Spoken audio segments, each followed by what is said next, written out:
A pleasant good morning. It's time for the Thank Buddha. It's Friday edition of Mike's Morning Musings for this Friday, August 7th, 2026. You know the drill here. We always honor the Buddha for this particular Friday and every Friday that we are fortunate enough to be a part of from this point on. I am speechless.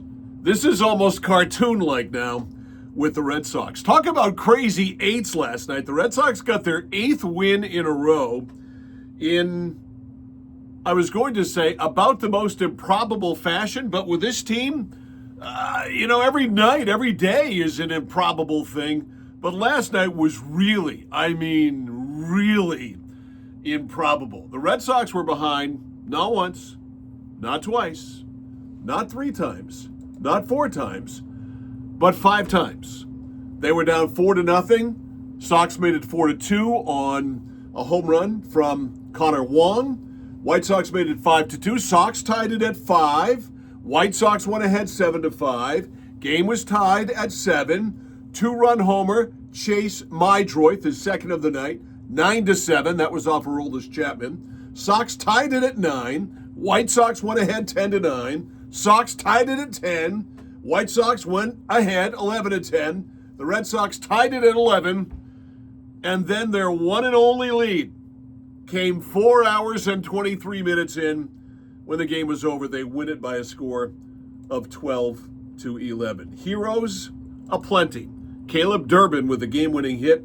And Durbin has turned into something that a couple of months ago we didn't think was even possible.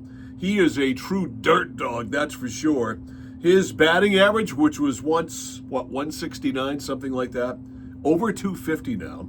And Gold Glove defense at third base and just hustles, game-winning hit.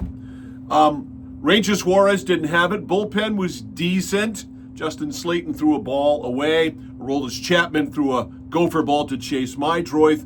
Brian Bayo, give him props. We've been all over him here.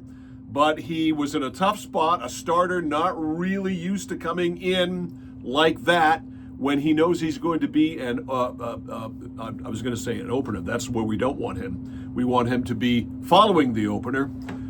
When he does that or comes in on what would be a normal relief appearance, he's fine. Last night, though, nothing normal about it. Had to warm up. A little shaky in the 12th. Got the side pretty easily in the 13th to set up the victory. So many things to talk about here. 31 of 36, but as Bill Simmons tweeted out, this was easily, hands down, unequivocally the craziest one, and it was. Tom Caron of Nesson and Lewiston fame tweeting out 9 Red Sox pitchers threw 236 pitches last night. So 26-3 in their last 29, 31-5 in their last 36, 9 straight series wins, 8-game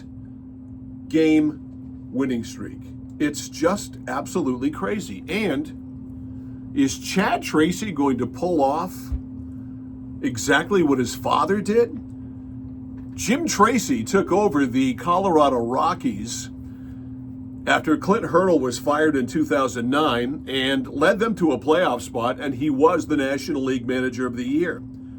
Unless something really crazy happens, Chad Tracy will have taken over for Alex Cora and is going to win the American League Manager of the Year award. What a father-son stat or factoid that is for Chad and Jim Tracy. Also, Red Sox are the only Major League Baseball team in the modern era to score in 5 separate innings in the 9th inning or later in the same game. The stuff just keeps coming out. It's just absolutely wacky.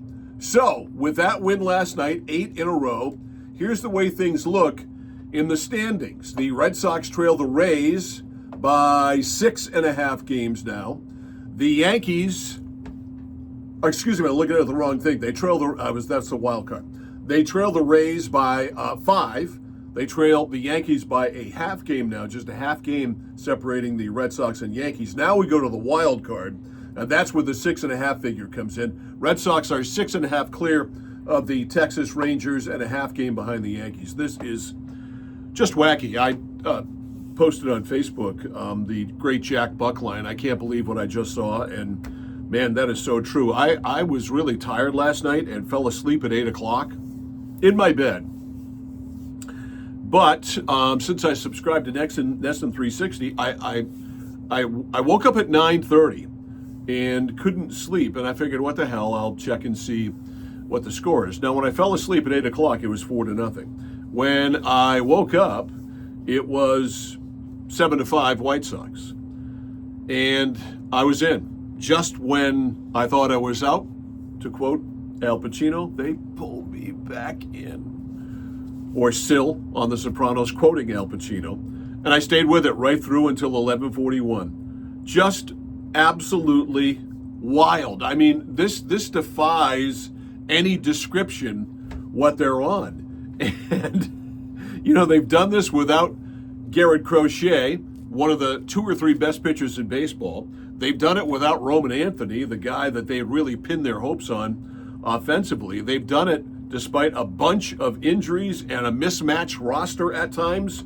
But the pitching's been just absolutely out of its mind. And the hitting now is there. And this is contagious, man. This team, they're not going to keep up this pace, obviously, although sometimes you start to wonder, don't you?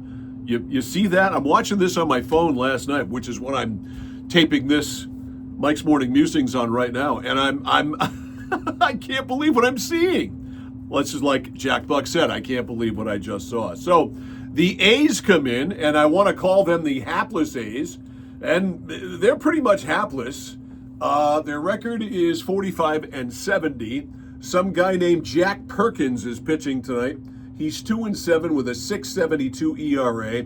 Peyton Tolley is pitching for the Red Sox tonight. Saw Nesson at 7.10. I can't wait. I can't wait for this ball game tonight. So enjoy. We got a great sports weekend coming up. Maybe a sweep for the Red Sox this weekend. Who knows? This is just wild, and it's wildly fun. Have a great sports weekend. See you back here on Monday.